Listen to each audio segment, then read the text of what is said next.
Hello everyone. So, I take it you're here to learn about how to find one of these magnificent birds behind me to show off to all your little friends. I'm happy to help you become an egotistical bastard then. These birds literally shit gold, well pearls in this matter, but aside from that, they're just really cool looking. I don't suggest taming one if you're looking for anything other than a trophy. They're not exactly known for being good in this game. Well, enough jabbering on, let's get this hunt on the road.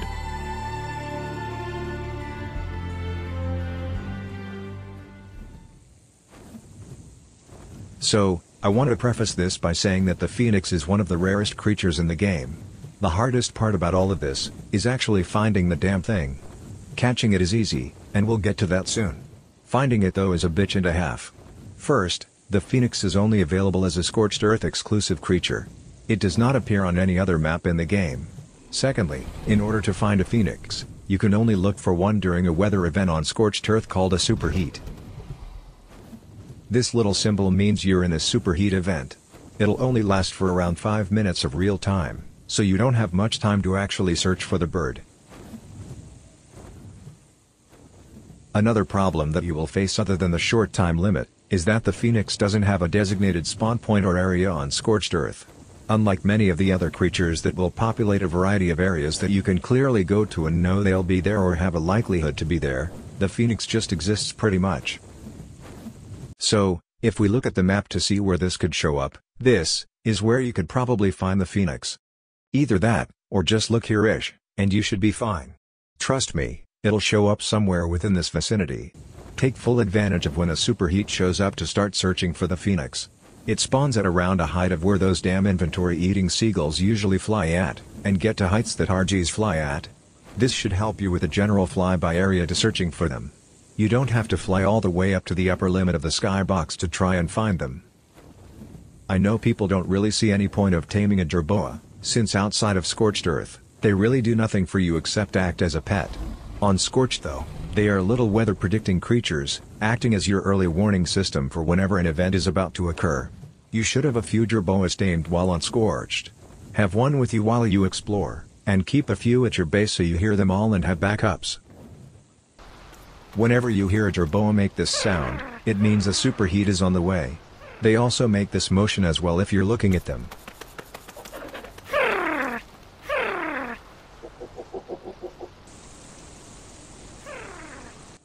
The thing about phoenix taming is that you have to dedicate yourself to nothing but the phoenix.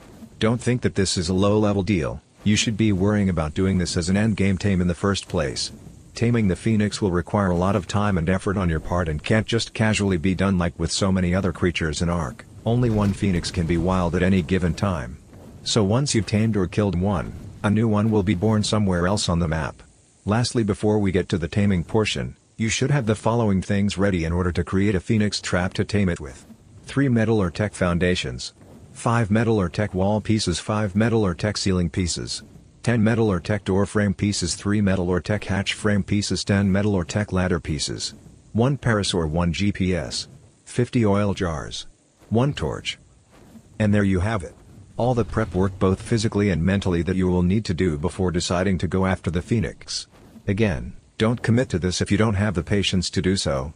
A phoenix hunt could take hours to days worth of work to try and do, depending on how many superheats that you happen to get.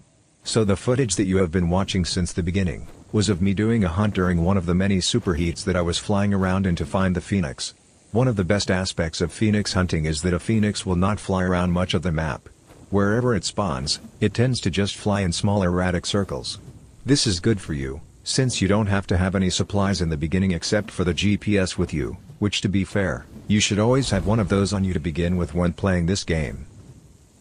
Once you have found the phoenix, all you need to do is follow it and keep your eyes on it. You'll want to just stick with it, and don't attack it or bother it at all. There isn't too much to worry about in the attacking department, as the phoenix will not be aggressive towards you at all, unless you do something to it. Many people think that you need a fire wyvern to tame it, but that's just bullshit and a hard way to go about taming it. Just be patient, wait out the superheat, grab a beer and watch it as it goes in circles like a NASCAR racer. Well, let's speed this up just a bit.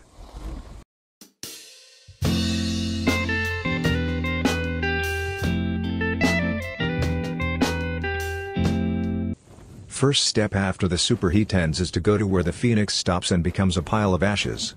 The ash pile will not last very long and does disappear. I think this is some bullshit, since it would be nice for the ashes to stay visible on the map. It's not like the pile itself is easy to see either, but at least it would change the dynamic of Phoenix hunting altogether. But, I digress. Once the Phoenix becomes ashes, quickly run to where it is, or the general vicinity of the ash pile, pull out your GPS and take a photo of it on your phone or write the coordinates down. The hard part of the entire hunt is now over. Your next step is to go grab all the equipment that I mentioned earlier.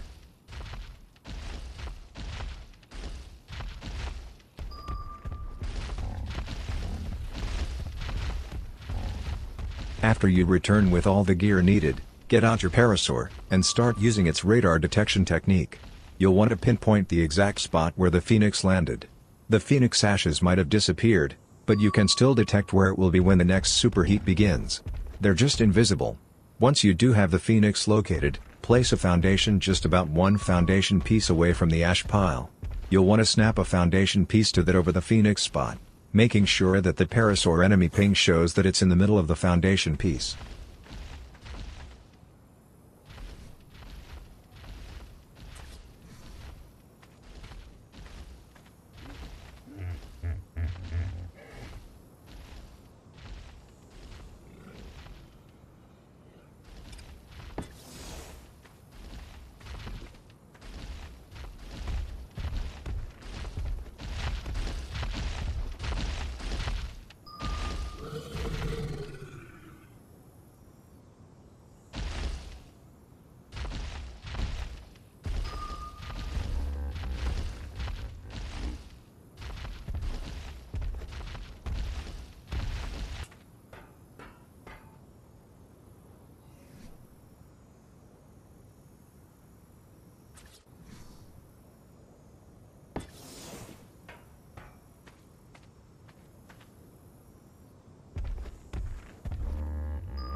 After you have the foundation set up properly, you'll want to start building the trap. You'll place 3 to 4 wall pieces upward from the side facing toward the Phoenix spot. Snap the wall pieces onto the foundation piece that's not over the Phoenix spot. Mind you, depending on terrain level that the Phoenix landed, this is why you will have to use 3 or 4 wall pieces. If the Phoenix spot is lower than where you are able to build upon, or higher, then you add or subtract wall pieces as necessary. On average though, you'll use 4 wall pieces for the trap.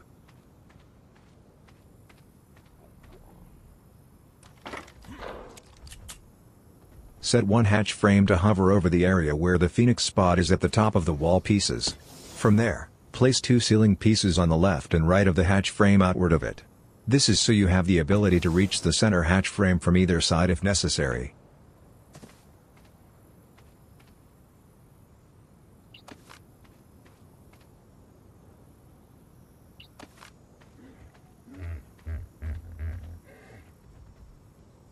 Set up a ladder so you can climb up to the top of the trap. Here you will set a box of door frames around the hatch frame piece. You should use 8. The door frames should be 2 pieces high on all sides. Finally, place either a hatch frame or ceiling piece on top of the door frames.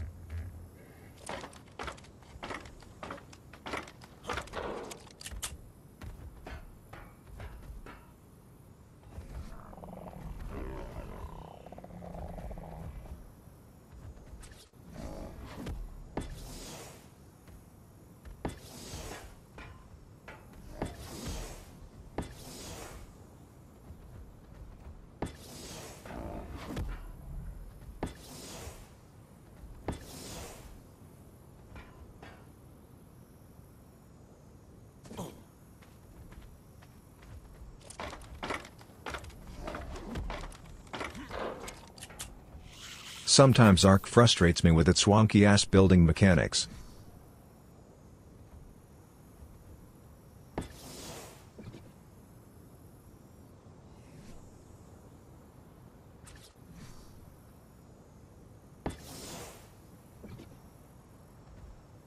And there you have it. Your trap is now set. This now acts as a 2-functional item. Since you have located the Phoenix, and set it up for capture, you obviously know the place that it can only spawn at. The trap isn't 100% effective though. Like most things, creatures will interact with structures weirdly at times. The phoenix can over time glitch out of the trap due to constant respawning and its ash pile slowly moving over in a direction.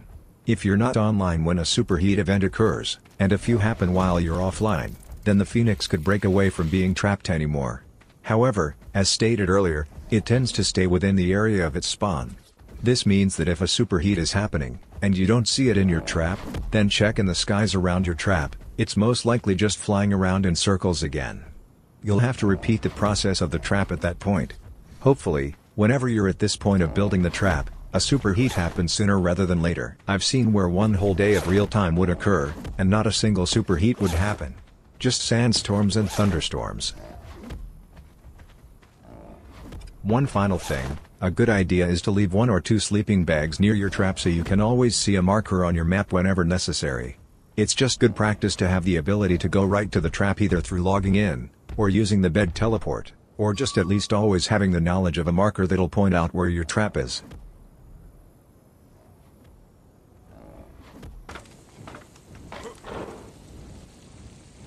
So a superheat kicks in and you're around to get to your trap, don't waste any time and get there quickly. You need to make sure that your trap worked and that the phoenix was caught inside. Have your oil jars and torch ready as well, because if it worked, then you need to act as quickly as possible to get this next part done so you have a tamed phoenix. Throw your oil jars around the feet of the phoenix as much as you can around the hatch frame. Try to cover as much as possible, and be careful about throwing them directly at the phoenix. It won't cause much damage to it, but it still affects taming efficiency, taking away any extra levels you could have. Once you have enough covered, light up the bitch and stand back so you don't burn yourself.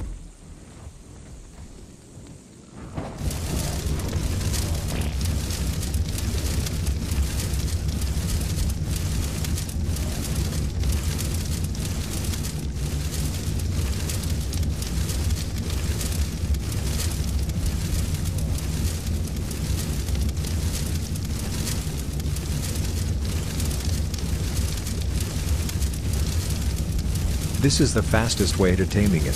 The phoenix can only be tamed by hitting it with fire-type attacks. Fire arrows and fire wyverns can do it, but they have nothing on capturing it and lighting it up with oil jars. If it's low-leveled, you'll probably tame it in just a few seconds with this method. The higher the level, the more you're going to have to put on it. Your fire will probably go out once if it's high-leveled, so once again, get to your phoenix trap immediately because you don't want to waste any time on taming it.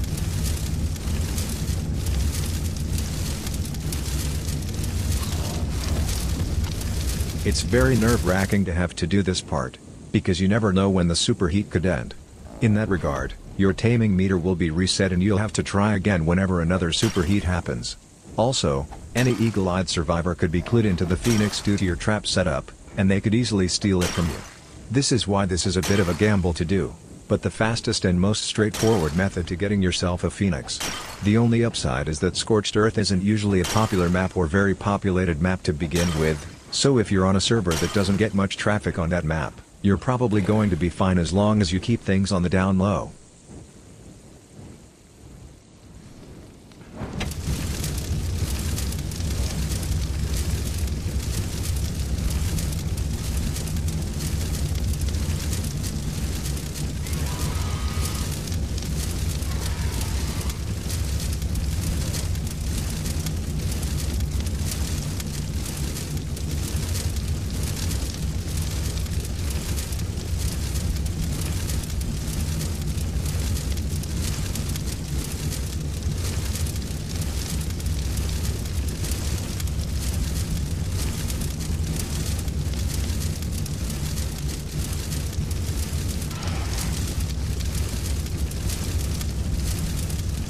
And now the pretty bird is mine. Another trophy to stay forever locked away in a cryofridge somewhere. It does suck that for how rare these things are, they're not that powerful or useful at any real point of the game. But hey, at least they look cool and could be used in a giant bird cage sort of trophy display at your base. Once it's tamed, just hop off the trap and wait for the fire to go out. Destroy the bottom foundation piece of the trap so you get rid of it all and clean up your trap. Then just cryopod your phoenix and call it a day.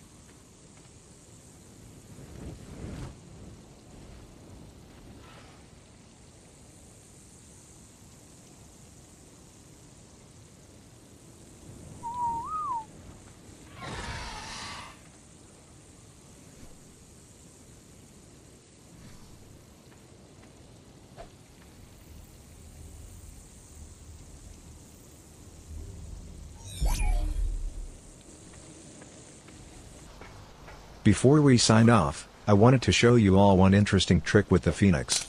The Phoenix never stops flying, so it never actually touches the ground at any point naturally. This means that cloning a Phoenix isn't an option to do outright.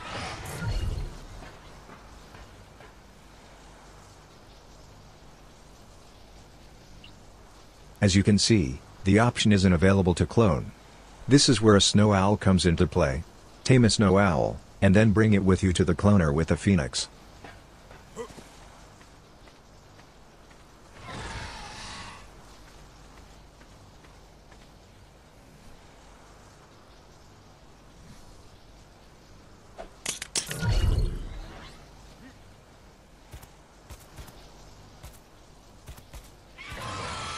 Simply do the heal freeze on the Phoenix, ensuring that you see it turn to ice for a moment, and then stop the freeze and back away from the Phoenix.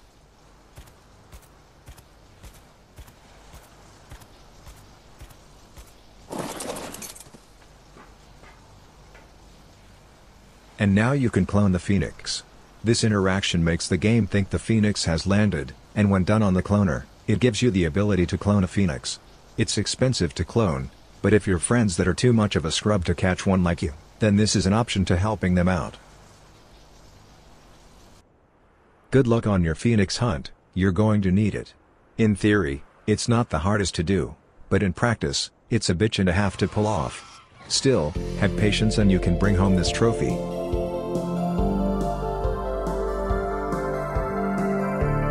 Until next time, see you around.